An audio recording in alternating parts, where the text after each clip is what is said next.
ত্রয়োদশ জাতীয় সংসদ নির্বাচনে মিত্রদের আসন ছাড় দেওয়ার ক্ষেত্রে আগের অবস্থানে বড় পরিবর্তন এনেছে বিএনপি। কোনো রকম আলোচনা না করেই মিত্র ও জোটের কয়েকজন শীর্ষ নেতার আসনে বিএনপির সম্ভাব্য প্রার্থী নাম ঘোষণা করায় অসন্তোষ যেমন আছে, তেমনি মিত্রদের নির্বাচনী প্রচারণায় হামলার অভিযোগও উঠেছে। ফলে আসন বণ্টন নিয়ে টানাপোড়েন বেড়েই চলছে। তবে বিএনপি বলছে আসন ভাগাভাগি নিয়ে শিগগিরই মিত্রদের সাথে বসবে দলটি।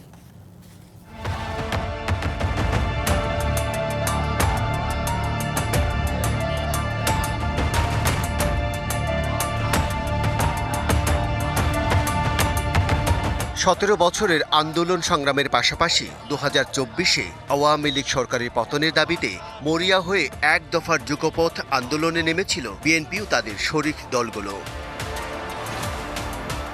এই আন্দোলনে বিএনপির সাথে ছিল 6 দলীয় জোট, গণতন্ত্র মঞ্চ, 12 দলীয় জোট, জাতীয়তাবাদী সমমনা জোট, এলডিপি, লেবার পার্টি সহ 36টি দল। কথা ছিল জোটের শরিক দলগুলোকে সাথে নিয়ে ভোটের মাঠে নামবে বিএনপি। কিন্তু গণ অভ্যুত্থানে আওয়ামী লীগ সরকারের পতনের পর ত্রয়োদশ জাতীয় সংসদ যখন কড়া নাড়ছে দরজায়, ঠিক তখনই 2 দফায় 272টি আসনে দলীয় প্রার্থীদের নাম ঘোষণা করল বিএনপি। আরও 36টি আসনে আমরা আপনার নাম ঘোষণা করছি। মাত্র 28টি আসন বাকি রেখে শরিক দলগুলোর সাথে কোনো ধরনের ফয়সালা না করেই নিজেদের প্রার্থিতা ঘোষণা করা নিয়ে অসন্তোষ দেখা দিয়েছে। তাহলে কি আগের সিদ্ধান্ত পরিবর্তন করে একাই হারতে চাইছে বিএনপি? বিএনপি যে পথে হাঁটছেন তারা কি এখন একলা চলো নীতির কোনো কৌশল অবলম্বন করছেন কিনা? যদি সেটা করেন তাহলে তাদের প্রায়র আগেকার অবস্থান থেকে এটা ডেফিনেটলি এটা একটা ব্যত্যয় হবে।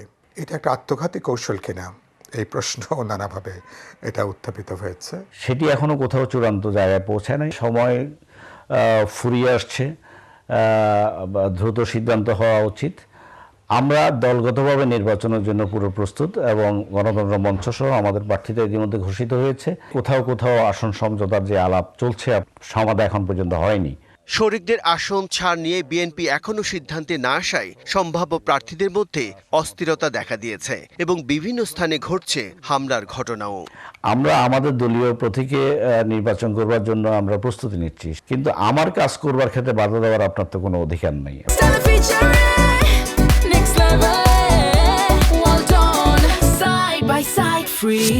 বিভিন্ন শরিক দলের প্রার্থীরা বিভিন্ন জায়গায় তো তাদের নিজেদের নির্বাচনী যতটুকু প্রচারণা করছেন, সেই সব জায়গায় অনেক ক্ষেত্রেই তারা হামলার শিকার হচ্ছেন।